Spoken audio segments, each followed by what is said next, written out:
Well, guys, I moved back into my parents' house. I'm sick as fuck, but guess what? God damn it, we hit 100 fucking subscribers! Let's get it!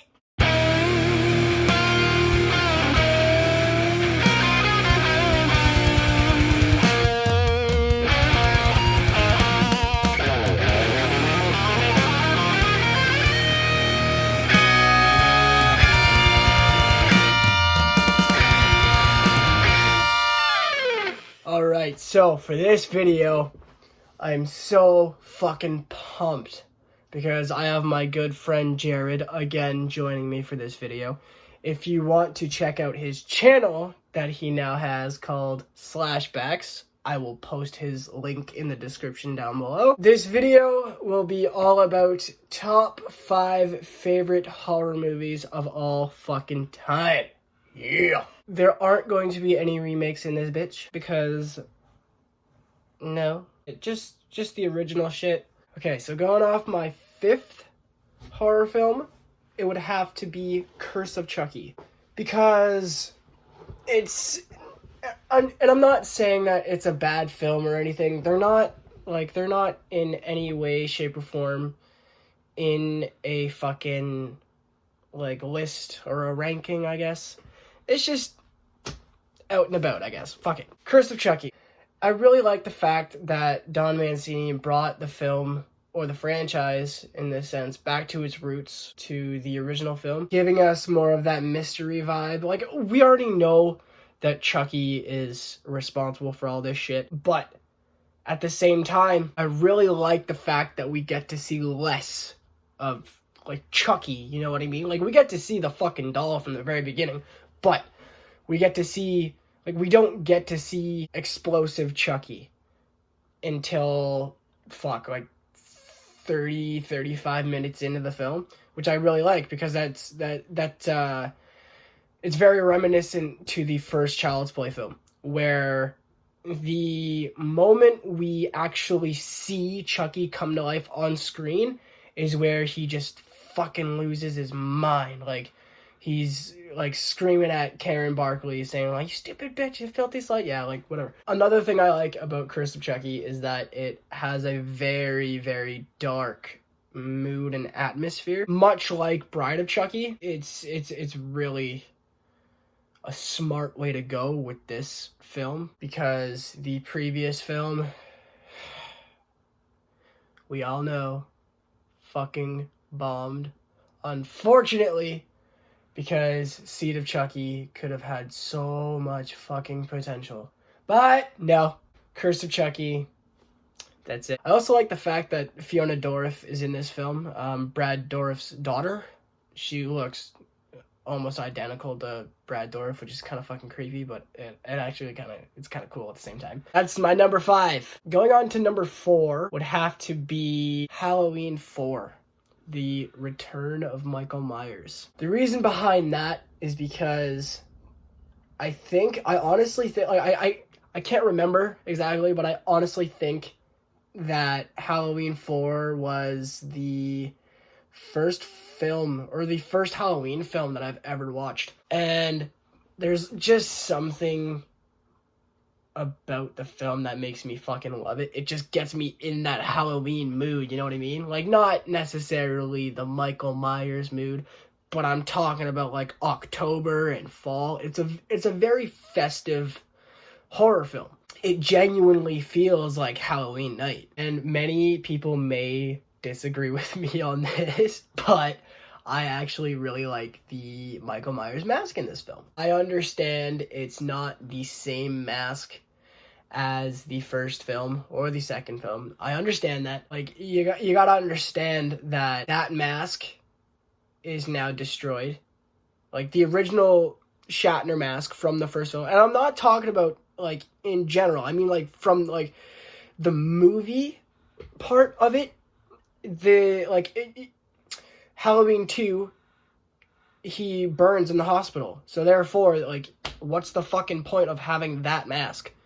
You know what I mean? It's obviously a different type of mask. It's supposed to be the same mask, I know that, but when Michael Myers goes into the thrift shop or whatever it is, and he picks up that Halloween mask or that Myers mask or whatever. Like, I don't even, like, that's the thing. Like, I don't even know what that fucking mask would be named in the film, but it is a pretty good mask. I like the mask. Rachel Carruthers was an amazing final girl in that film. Yeah, I'll go into Halloween 5 and say that she shouldn't have died in Halloween 5 because I cannot fucking stand Tina.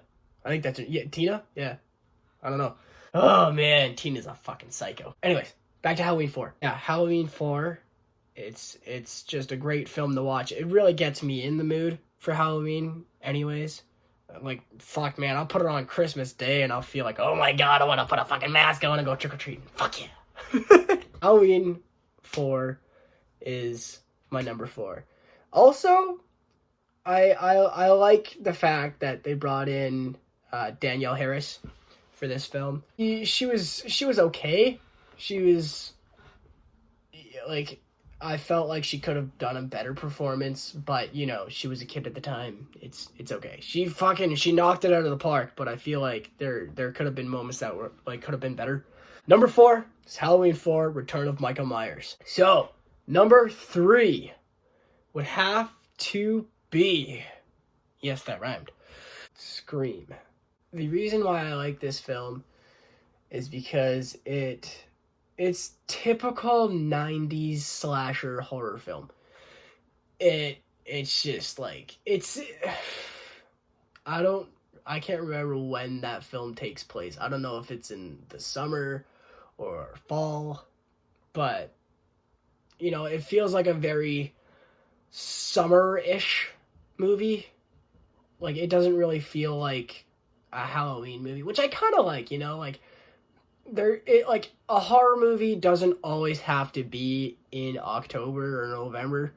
It can always be in fucking the summertime, like, you know. That's what I like about Scream. And the mask, man, the mask is fucking creepy. I always remember walking into the Halloween store with my parents and always looking at that ghost face mask.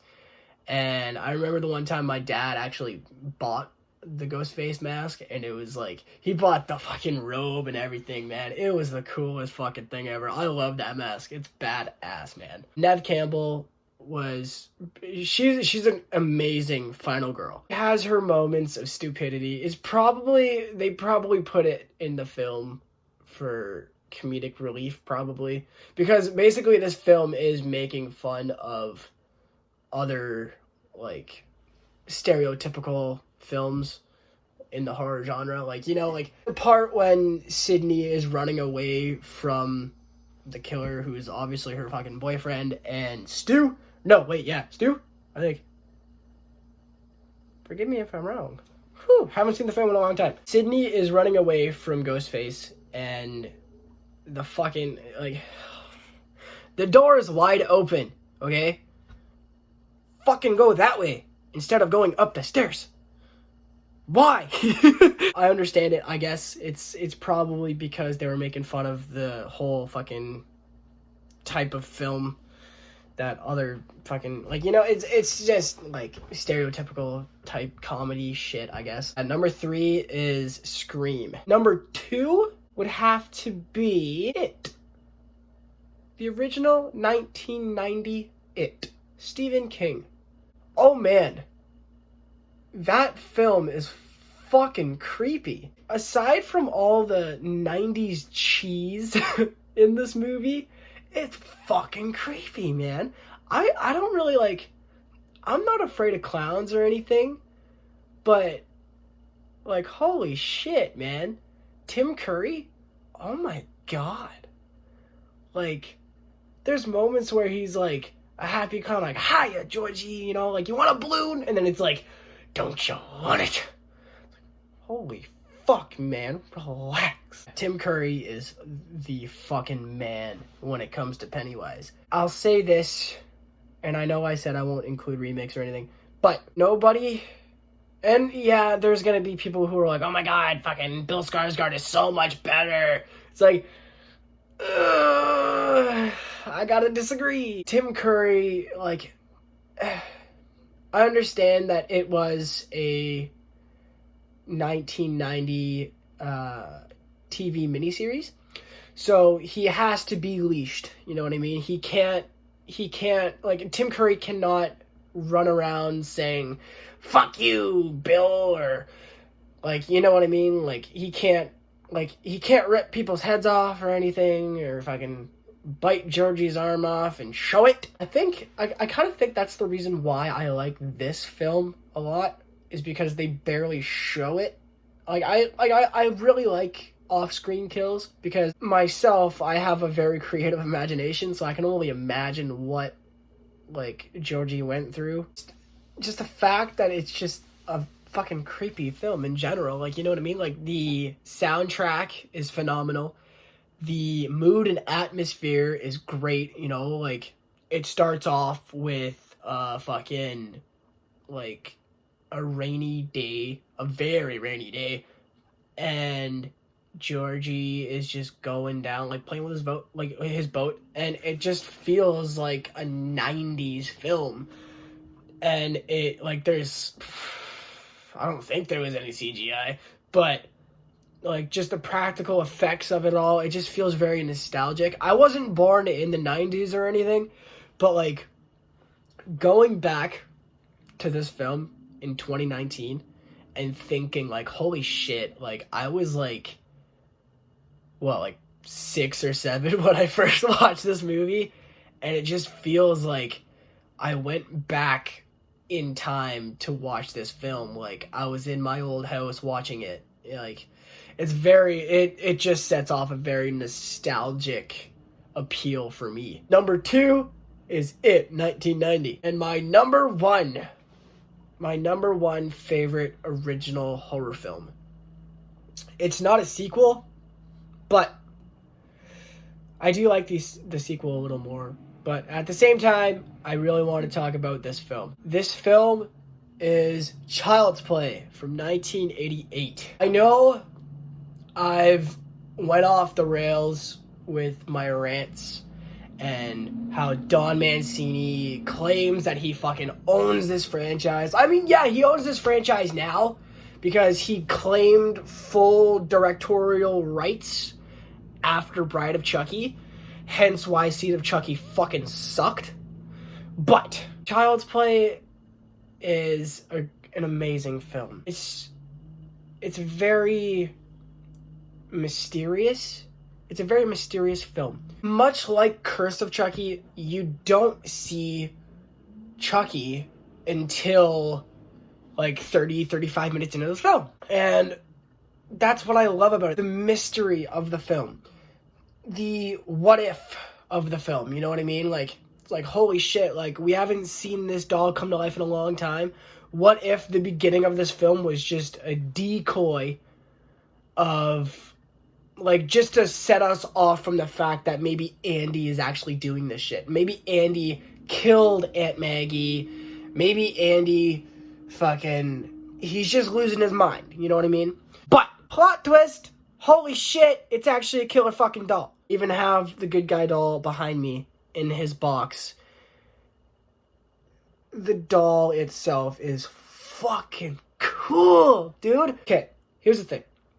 All these films that I'm listing off, all nostalgic purposes, okay? I've watched all these movies when I was a kid, and just going back to them, it feels so fucking cool.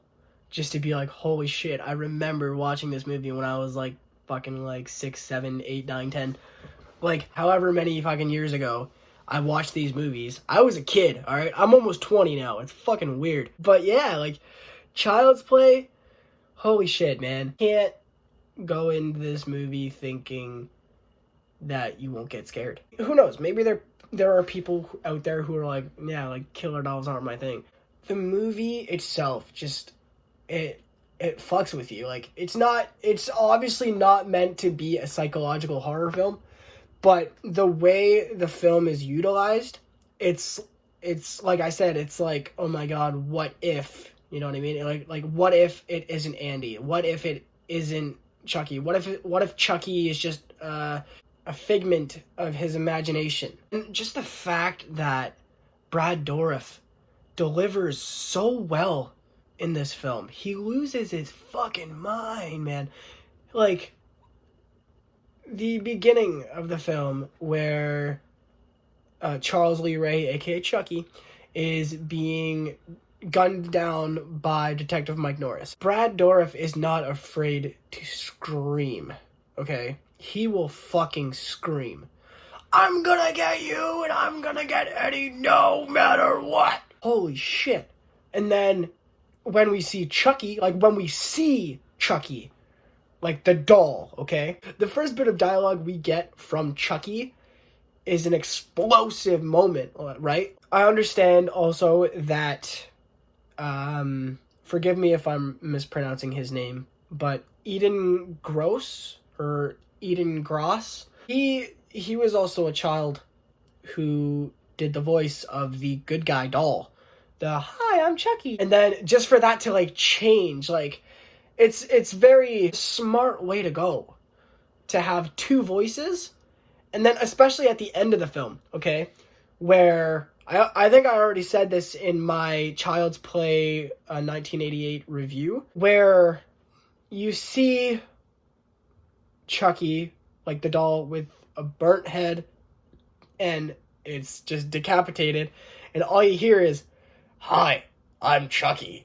Wanna play? Like, you know, like it just changes the voice. There's like a transition to like one voice to the other, and it's a very fucking smart move. The ending of that film, it's like the soul has left the doll. That moment for me, maybe you guys thought differently, but for me, if we didn't get a sequel, I would have thought automatically like, oh, okay, like his voice isn't there anymore.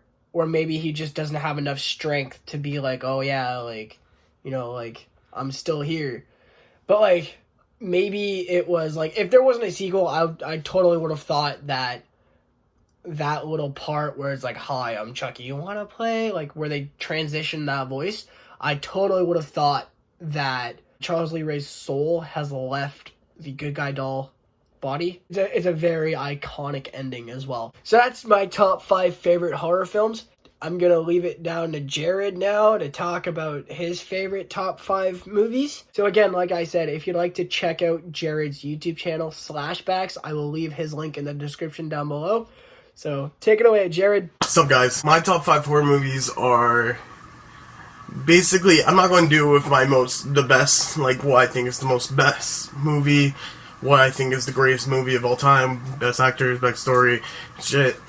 My list is more represented by what got me into horror and what got me into, like, what started this whole thing with me and my love for horror movies. So, start off this list. Let's go to my number 5 pick, which is... the number 5 pick was Texas Chainsaw Massacre 2. How do you go from a cult classic of horror, gore, and all that crazy shit, you make a dark-ass, zany comedy? Now, I've talked a lot about this, probably from the last review. I mentioned how I didn't like how Freddy Krueger ended up being this slapstick comedian kind of person. And now, I don't know, I feel like some people are going to find it hypocritical that I say this, but my top 5 is Texas Chainsaw Massacre 2, which was not scary, it was just a dark comedy. Here's my reason why this is on my number 5 pick. As a kid, as getting into horror from a young age, I was looking at everything from Friday the 13th, Nightmare on Elm Street, and Texas Chainsaw Massacre was referred to by my uncle, and so I checked that out. And so when I checked out the first Texas Chainsaw Massacre, it was dark, it was gritty, it was brutal, but for something that says it was the goriest movie anyone's seen, it's not really that gory. But what I liked about Texas Chainsaw Massacre 2, it was just memorable characters Like, I remember a lot of shit that goes on in that movie. There's memorable characters and memorable scenes, and I've enjoyed it a lot. From, like, even though Leatherface isn't the scary person, he's kind of, like, shown as this kind of pathetic kind of guy. Just, like, it's just funny. It's funny to watch him, especially the sheriff. The sheriff one is hilarious. The sheriff's hilarious. I'm gonna say the hitchhiker character they replaced on that. Can't remember his fucking name though. But you know what I'm talking about, the fucking lick my plate, you dog dick guy. The guy that says that. He's my favorite character in that movie. And even the chainsaw battle scene at the end, like, it's fucking, it leaves you like, what the fuck is going on? But it'll never fail to entertain you. So that's why Texas Chainsaw Massacre 2 at the number 5 pick for me. Original A Nightmare on Elm Street. My love for Nightmare on Elm Street came from this movie. Seeing Freddy Krueger being this horrifying child serial killer turn into this powerful demon ghost that haunts people in their dreams and kills them. Fucking genius. And that movie has kept me up at night after I saw that. Because what is worse than falling asleep and dying and a serial killer trying to kill you in your dreams? But yeah, even though there's some hokey stuff in there, special effects were, some might say, outdated. I totally disagree with that. The effects in this is maybe practical and maybe old school, but it still has that charm that I know and love so much. Even the characters of the beginning of the Nightmare on Elm Street has actually made me care about the characters and show me like how if you have good characters and good writing and you actually care about these characters, it shows you how good a movie can stand with decent written characters. Even with the entire series, I have some loves of the Nightmare on Elm Street series. I have some hates of the Nightmare on Elm Street series. But no matter what, Freddy Krueger will always be one of my top favorite slasher horror movie villains. Now let's go to my number 3 pick. Evil Dead 2 got me later in high school. When I was in high school, got into horror movies, started watching I kept rewatching Friday the 13th, Nightmare on Elm Street, Texas Chainsaw Massacre, Halloween, and stuff like that. No, when the 2013 remake of Evil Dead came out, I was wondering what... I saw people saying this is a remake, this is probably going to be shitty like the other remakes. I got curious, and I want to know, well, where did these... What is it remade of? Went to watch the first Evil Dead. Blown away by the gore and the effects for such a low budget movie. Insane and incredible of how the cinematography and the effects and even the story, like, the story is basic, but it's somehow it's so easy to follow, even though it's like when you tell someone about this, it's like, wait, what the fuck? But when you watch the movie, it's so easy to follow, and you know what's going on and how it's doing it. You explore this world of the Evil Dead. And it's not until the second one, Evil Dead 2, where I fell in love with the Evil Dead franchise. It's goofy, it's funny, but it's full of gore, and fucking Ash being fucking Ash is perfect. To me, that movie for Evil Dead is perfect. I wouldn't do anything to that. It's so fucking good. It'll keep me entertained no matter how many times I watch it. I'll fucking love that movie to death. And thank God for Ash being a character, because that's what led me to watch Army of Darkness, Ash vs. Evil Dead, and I even checked out the remake too. So that changed my whole perspective on horror movies and shown me how entertaining horror movies can be. My last two picks. For my number 2 pick, I have to go with the movie that always is in my heart. Friday the 13th, Part 6, Jason Lives. This movie, I'm not sure if I have it here. It's probably in the other room. I own all the Friday the 13th movies. All of them. Even the fucking remake. I own all the fucking Friday the 13th movies. Part 6 showed me... Jason Part 6 is a great horror movie to watch. Especially in the Friday the 13th franchise. I know some people would be like, oh, you gotta watch the first one. The first one is the best one. In my opinion, I think Part 6 is the best one in the whole series. I think it's the best one. You get to see Jason being Jason. You get to see Tommy. You just see a lot of good stuff in there. I never got disappointed with that movie. I've always replayed that movie first. As much as I loved all the Friday the 13th ones, I love the franchise. I love Jason Voorhees as the horror villain character, as how he's so fucking iconic in the slasher genre. Part 6 is definitely where I give my all love and passion for horror movies for. Jason Voorhees literally, as a kid, gave me nightmares and made me didn't want to sleep at all. But coming back to watching it now, it just makes me feel all the love and the fucking... and everything that I love about horror movies is in Jason Voorhees and Friday the 13th Part 6. I would definitely recommend, if you haven't seen that movie, go fucking watch that movie. It's pretty, like, I see if you need backstory, you can go watch the first one, you can go watch all of them. Like, I've done a marathon of all the Friday the 13ths myself. Fucking love them. With all the effects, all the practical effects and all that, it's just so good to watch, all of them.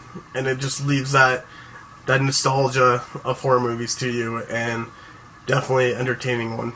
Now, for my number 1 pick, people are going to be like, oh, what is it, New Nightmare, or it's Friday the 13th, Part 3, or it's the first Texas Chainsaw Massacre, or it's blah blah blah blah. I'm taking it all the fucking way back. I'm taking it back to the 1931 Frankenstein black and white movie. This movie is the reason, to this day, of why I got into horror movies. I was obsessed with Frankenstein as a kid, even still today.